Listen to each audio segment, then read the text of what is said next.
Hello friends, welcome to আমার digital পাঠশালা।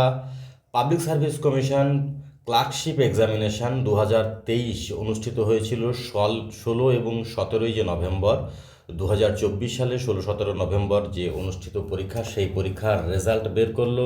এই পরীক্ষায় পাশ করেছে 89,821 জন। একটা হিউজ পরিমাণ ক্যান্ডিডেটস তারা এই পরীক্ষায় পাশ করেছে, প্রিলিমস পরীক্ষায় পাশ করেছে। এবং এই প্রিলিমসের পরে এখনও দুটো ধাপ বাকি, একটা হচ্ছে মেন্স এবং একটা হচ্ছে টাইপিং টেস্ট। প্রিলিমস এবং মেন্স, এই দুটো প্রিলিমস মেন্স মিলিয়েই কিন্তু তোমাদের একটা এগ্রিগেট অফ মার্কস তৈরি হবে এবং সেক্ষেত্রে তোমাদের র্যাঙ্কিং তৈরি হবে। এবং টাইপিং টেস্টটা শুধুমাত্র একটা টেস্ট, যে টেস্টটা কোয়ালিফাইং ইন নেচার, শুধুমাত্র পাশ করলেই হবে টাইপিং টেস্টটা। কিন্তু তোমাদের যে মেরিট লিস্ট তৈরি হবে প্রিলিমস এবং মেন্স এই দুটো মিলিয়ে। সুতরাং এটা তোমাদেরকে কিন্তু খেয়াল রাখতে হবে যে তুমি প্রিলিমসে কত মার্কস পাচ্ছ এবং মেন্সে সেই মার্কসটা যত ম্যাক্সিমাম করা যায় সেটা কিন্তু তোমাদেরকে রাখতে হবে, সেই চেষ্টা করে যেতে হবে। চলো দেখে নিই যে এই পরীক্ষার কাট অফ মার্কস কত গেল। কাট অফ মার্কস অর্থাৎ যে নম্বরটা হচ্ছে শেষ নম্বর, এবং এই শেষ নম্বরের ক্যান্ডিডেটসকে পাশ করানো হয়েছে।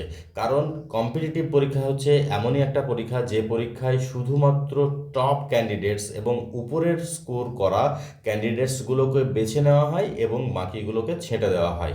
তাই উপরের যেগুলো বেছে দেওয়া হলো তার সর্বশেষ নম্বর হচ্ছে cut off marks. Clerkship examination 2023-এর কাট অফ মার্কস কত গেল চলো দেখে নিই। 89,821 জন যে পাশ করেছে, তার কাট অফ মার্কস এখানে দেওয়া হলো।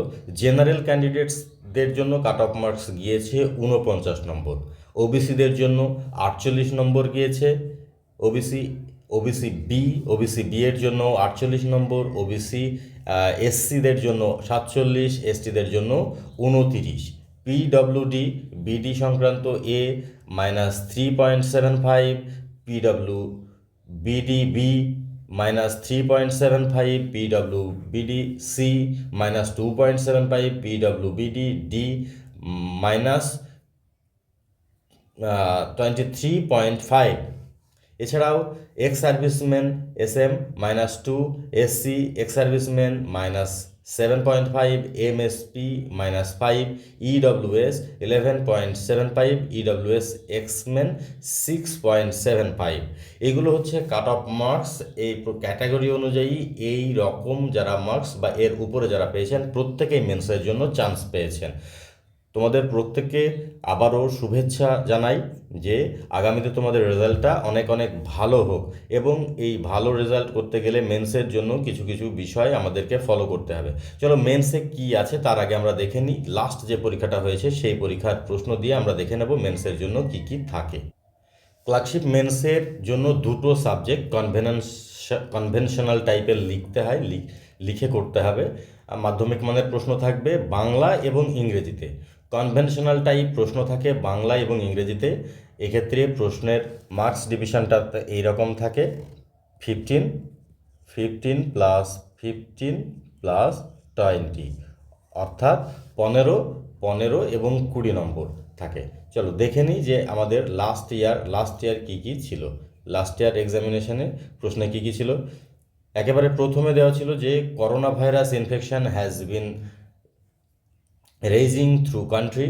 তো এই নিয়ে লিখতে হবে, একটা রিপোর্ট লিখতে হবে।